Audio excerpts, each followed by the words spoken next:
जय माता दी, जय गुरु माँ। तो दोस्तों, आज हम बात कर रहे हैं ध्यान में होने वाले अनुभवों के बारे में। आजकल अक्सर लोग को ये प्रश्न आ रहे हैं लोगों के कि जब हम ध्यान करते हैं तो हमें कुछ दिखाई नहीं दे रहा है, हमें कुछ फ़ील नहीं हो रहा है, हम सही डायरेक्शन में जा रहे हैं या नहीं, हमें कैसे पता चलेगा? तो पता कैसे करें कि हम जो ध्यान कर रहे हैं, हम जो मेडिटेशन कर रहे हैं, जो हम अपना टाइम दे रहे हैं, क्या हम उसको सही डायरेक्शन में ले जा पा रहे हैं? ऐसा तो नहीं है कि हम ध्यान में कुछ गलत कर रहे हैं। तो पहले तो हम ये आपको पूछते हैं आपसे कि आप ध्यान कर क्यों रहे हैं? आपको ध्यान करना क्यों है? आपको पता तो होना चाहिए कि हम अगर कुछ भी काम कर रहे हैं तो वो हम काम कर क्यों रहे हैं?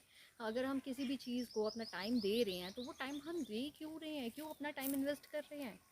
तो दोस्तों, कुछ लोग ध्यान करते हैं पीस ऑफ माइंड के लिए। अगर हम बेसिक मेडिटेशन की बात करें तो बेसिक मेडिटेशन में पीस ऑफ माइंड, क्योंकि आजकल का जो लाइफस्टाइल है उसमें दिमाग से पीस थोड़ा दूर हो गया है और स्ट्रेस बहुत ज़्यादा आ गया है, ओवर थिंकिंग बहुत ज़्यादा हो गई है, डिप्रेशन में लोग जाने लगे हैं। तो उसके लिए इन सब चीज़ों को ठीक करने के लिए, अपनी लाइफ को बैलेंस करने के लिए, अपने रूटीन को बैलेंस करने के लिए हम अपनी लाइफ में मेडिटेशन को ऐड करते हैं।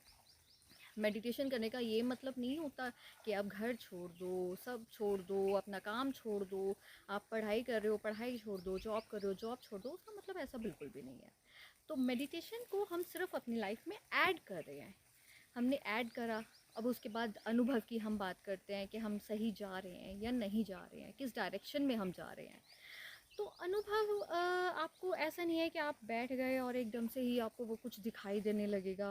आपको लगेगा कि आपके इष्ट आपके सामने प्रकट हो गए हैं, या फिर एकदम से आपको वो कलर्स नज़र आने लगे। हाँ, हो सकता है कुछ लोगों के साथ ऐसा होता भी हो, लेकिन वो जो लेवल आगे पहुंच चुके हैं उनके बारे में बातें हैं। अभी तो जो हम बिगनर्स की बात कर रहे हैं, तो बिगनर्स को अगर कुछ दिखाई दे रहा है तो वो आपकी कल्पनाएं हैं। और ज़्यादा अगर आप देखने की कोशिश करते हैं तो हमारा दिमाग इतना स्ट्रांग है अपने आप में कि वो वाकई वो चीज़ें आपको क्रिएट करके देने लगेंगी। अगर मैं आपको बोलूँ कि आपको ध्यान में आप बैठेंगे तो आपको रेड कलर नज़र आएगा। एक दिन आप ट्राई करेंगे, 2 दिन ट्राई करेंगे, 5 दिन ट्राई करेंगे, 7 दिन ट्राई करेंगे, तो 10 में 5 लोगों को तो दिखाई भी देने लगेगा। तो इसीलिए इन अनुभवों के पीछे भागे मत। आप अपना मेडिटेशन करिए, दिमाग को रिलैक्स करके बैठ जाएं और अपने दिमाग को रिलैक्स करने की ही कोशिश करें। रिलैक्स करना, ध्यान एक तो पहली बात करा नहीं जाता। ध्यान में करना क्या होता है? ध्यान में तो रिलैक्स ही तो होना है। तो कुछ करना थोड़ी है, वो तो आपको सिर्फ बैठना है, शांत रहना है, वही तो मेडिटेशन है। तो ध्यान करें, उसके अनुभवों के पीछे ना भागे। फिर भी अगर कुछ लोग कहते हैं कि हाँ ठीक है, हमें कुछ अनुभव होने लगे हैं, तो कुछ इस तरीके के अनुभव हो सकते हैं। किसी का हल्का सर भारी होना, किसी की आंखें भारी होना, किसी के कंधे भारी हो रहे हैं, तो वो आप सही डायरेक्शन में जा रहे हैं। या किसी के साथ ऐसा हो रहा है कि किसी का कॉन्फिडेंस बढ़ने लगा है।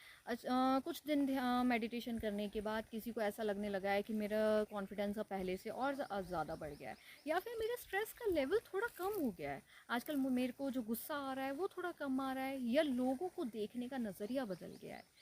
जो चिड़चिड़ापन रहता था वो थोड़ा कम हो गया है, ओवर थिंकिंग थोड़ी कम हो गई है। अगर ऐसा कुछ हो रहा है आपकी लाइफ में मेडिटेशन करने के बाद, तो आप बिल्कुल सही डायरेक्शन में जा रहे हैं। और जैसा कि हम आपको हर बार बार बता रहे हैं कि बिना गुरु की गाइडेंस के आप मेडिटेशन ना करें, क्योंकि दिमाग हमारा बहुत ज़्यादा स्ट्रॉन्ग है, अपने आप में बहुत ज़्यादा स्ट्रॉन्ग है और इसके अंदर बहुत कुछ छुपा हुआ है। अगर आप बिना किसी की गाइडेंस के मेडिटेशन करने लगते हैं तो हो सकता है आप किसी गलत रास्ते पर निकल जाएं, या जो चीज़ें आप ठीक करने गए थे वो और ज़्यादा ख़राब ना कर बैठें। तो इसीलिए प्लीज़ किसी की गाइडेंस के साथ ही करें। संडे को हमारी ऑनलाइन मेडिटेशन क्लासेस होती हैं, अगर आप चाहें तो ज्वाइन कर सकते हैं। आज के लिए इतना ही। जय माता दी, जय गुरु माँ, धन्यवाद।